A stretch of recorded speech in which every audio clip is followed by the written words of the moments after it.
Hai semuanya, gimana kabar kalian? Semoga selalu dalam keadaan baik. Welcome back di segmen analisa kripto. Di video kali ini kita akan mengulas soal REN.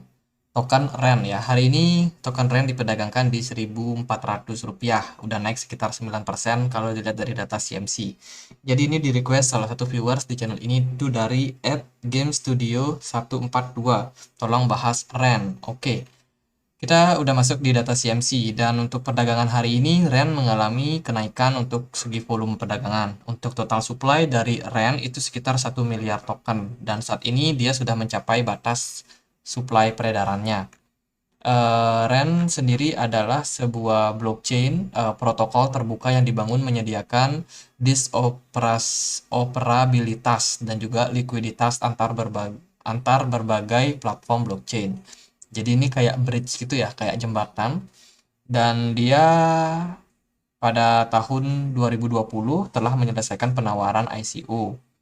Token asli protokol ini REN berfungsi sebagai surat obligasi untuk node yang berjalan memberi tenaga REN VM yang dikenal sebagai dark nodes. Oke. Jadi dia berbasiskan DeFi juga. Kalau kita lihat untuk pasar yang bisa memperdagangkan atau exchange yang bisa memperdagangkan REN, itu ada Binance, Coinbase, Bithumb, KuCoin, kemudian Kraken, Uniswap ya, dan lain sebagainya. Terus kalau kita cek untuk kepemilikannya, dia ternyata benar dimiliki banyak dark node staking, teman-teman. Itu sekitar 19,43%. Terus ada Binance, ini wallet user ya, yang punya kepemilikan cukup banyak juga, 9%, 4% juga dari Binance. OKX juga punya sekitar 1%, 1,8%. Jadi itu untuk data-data daripada kepemilikan REN. Dan untuk update terbaru untuk REN, itu mereka announce di Twitter mereka.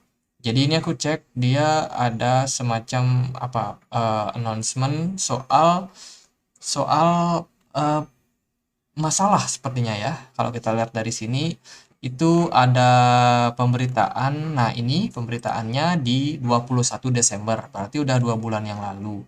Ren bilang apa? Ren bilang saat ini Ren beroperasi, tetapi diperkirakan bakalan offline dalam waktu dekat. Tinggal tanggal pastinya saat ini tidak diketahui. Ini di luar kendali kami, tetapi kami akan melakukan segala daya kami untuk memastikan aset tetap terjaga. Kita nggak tahu apa yang terjadi di dalamnya, teman-teman. Jadi ini berita yang sangat buruk ya untuk komunitas daripada REN. Em, ya, sementara sih mereka bilang mereka lagi mengerjakan masalah tersebut. Jadi mereka harus offline. Apakah benar begitu? Coba kita cek di tweet yang ini. Pemberitahuan penting seperti yang diumumkan sebelumnya, jaringan REN 1.0 ditutup karena peristiwa seputar Alameda. Oh, oke, Alameda Research. Karena oke, mungkin dia bermasalah karena pengaruh daripada FTX kemarin, masalah FTX. Dan mereka akan coba untuk menyelesaikan masalahnya. Tentunya ini pasti akan terefleksi sama pergerakan harga dari REN. Kalau kita cek untuk harga REN di time frame weekly, ini udah turun ya, sangat-sangat signifikan dan turunnya itu mulai 21 ya, ini bear market sih 2021.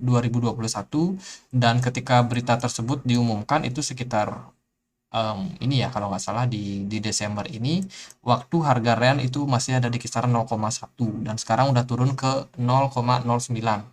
Berarti ada penurunan yang cukup drastis terjadi pada REN.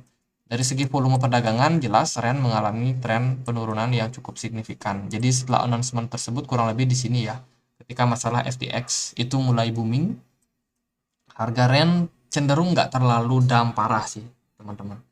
Jadi cenderung pergerakannya masih cenderung naik. Hanya saja ini offline. Kita belum tahu karena dia sendiri dari pihak REN itu belum memberikan tanggal kapan mereka akan aktif kembali. Jadi ini benar-benar kabar yang sangat buruk. Bahkan ini ada yang bikin RIP. Oke, RIP REN Foundation. Nah, postingan forum ya. Ya, mungkin project ini antara berakhir atau enggak, kita nggak pernah tahu, teman-teman. Tapi kalau teman-teman ada yang mau masuk, please jangan masuk. Kalau teman-teman baru mau masuk, mendingan jangan. Buat holder gimana? Kalau kalian ada staking di sini di Darknode ini, ya selesaikan dulu stakingnya. Project ini udah nggak aman sekarang. Kenapa? Karena ketidakpastian tadi. Ya, dari segi founder, mereka udah angkat tangan. Mereka bilang mereka mau offline sampai tanggal yang tidak ditentukan. Berarti, kedepannya ya harga REN akan kembali ke mekanisme market. Kita nggak tahu apakah REN bakalan tetap survive dalam kondisi ini atau justru mereka akan meninggalkan project ini. Kita nggak tahu pasti. Jadi, keputusan teman-teman bisa ambil sendiri. Kalau dari saya, ya jelas sebagai sebagai orang yang melihat ke depan, ini cenderung tidak menarik. REN cenderung tidak menarik, ya. Jadi saya akan ambil opsi buat keluar kalau saya punya REN, tapi kan saya nggak punya REN. Jadi kalau teman-teman ada yang punya tokennya, ya itu silakan teman-teman research lagi seperti apa kira-kira keputusan yang paling baik. Oke, gitu aja buat REN, semoga bisa bermanfaat. Kalau ada koin lain buat dibahas lagi, tulis saja langsung di kolom komentar. Oke, kata saya Andre, makasih.